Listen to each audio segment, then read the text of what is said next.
नमस्कार दोस्तों, आज मैं एक कहानी सुनाऊंगा। ये कहानी काफ़ी समय से सुनाने का विचार था मेरे दिमाग में, लेकिन काफ़ी सेंसिटिव मसला है, इसलिए मैं अभी तक ये नहीं कर पाया।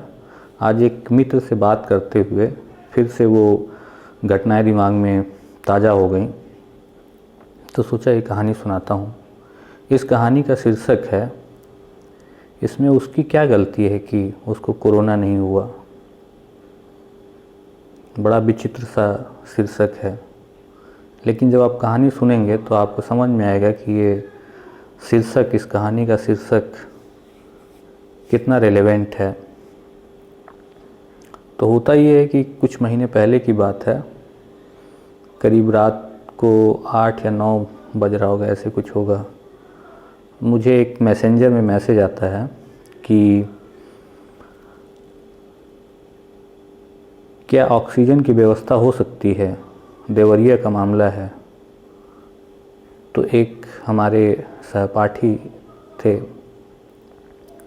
उन्होंने मुझे मैसेज किया। वो इस समय हांगकांग में हैं और मसला था कि उनके भाई का ऑक्सीजन लेवल बहुत कम हो गया था, तो देवरिया में उनको चाहिए था।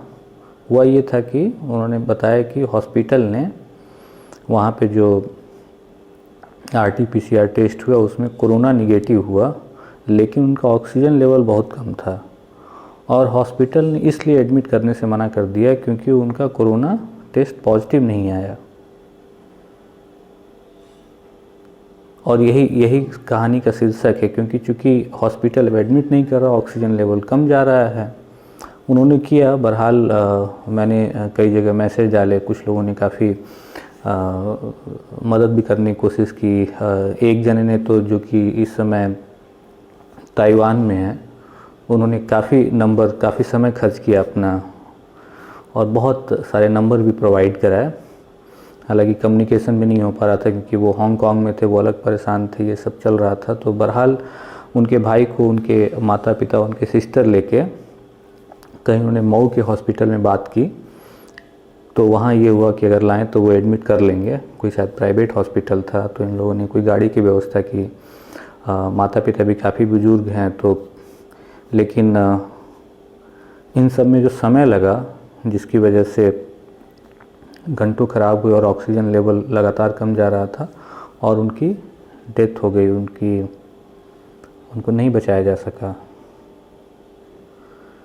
एक तरीके से देखा जाए तो ये मर्डर हुआ।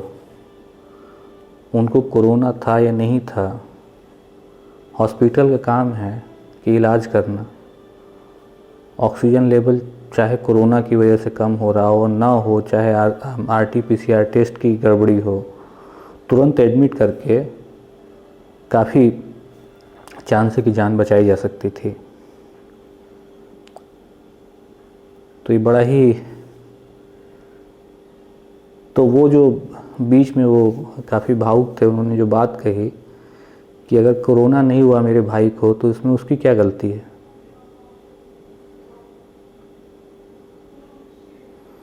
और जब भी ये बात दिमाग में आती है, मैं सोचता हूँ कि किस तरह का हमने क्या सिस्टम बना रखा है, कितना। सोचिए उस हॉस्पिटल के लोग थे, मैं किसी से बात कर रहा था, कोई नर्स, कोई वार्ड बॉय, कोई डॉक्टर, किसी ने भी नहीं कहा कि नहीं उसको एडमिट करो। क्यों उसको मना कर रहे हो? उसकी जान चली जाएगी तो कौन जिम्मेदार होगा? और वास्तव में जान चली गई और शायद कोई जिम्मेदार नहीं ठहराया जाएगा।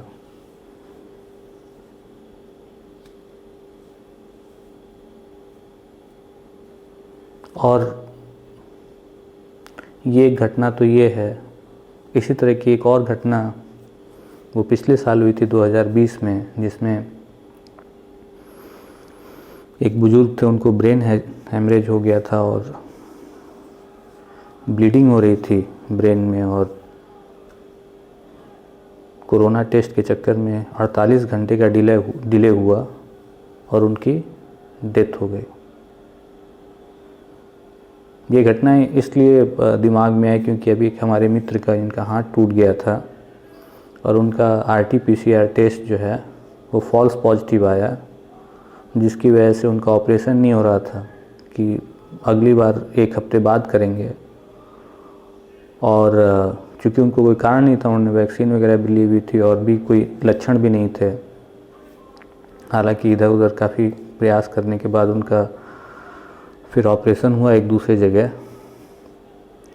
तो ऐसे पता नहीं कितने लोग जिनको शायद कोरोना होता तो बच जाते, शायद कोरोना टेस्ट हो गया होता समय पे तो बच गए होते। पता नहीं कितनी मौतें हुई हैं हमारे देश में। और मज़े की बात यह है कि मेरी जानकारी में अभी तक कोई भी ऐसा किस्सा नहीं आया है जिसमें कोई जिम्मेदार ठहराया गया हो, जिसमें किसी की अकाउंटेबिलिटी ठहराई गई हो। तो आप सोचिए कि, लेकिन खैर इन सब बातों के बावजूद प्रधानमंत्री ने अभी बनारस का दौरा किया और कह रहे हैं कि बहुत अच्छी व्यवस्था रही, बहुत अच्छा निपटा गया। तो हम मान लेते हैं कि सब अच्छे के लिए हो रहा है, सब अच्छा हो रहा है। जब जनता भी खुश है तो हम भी यही मान लेते हैं।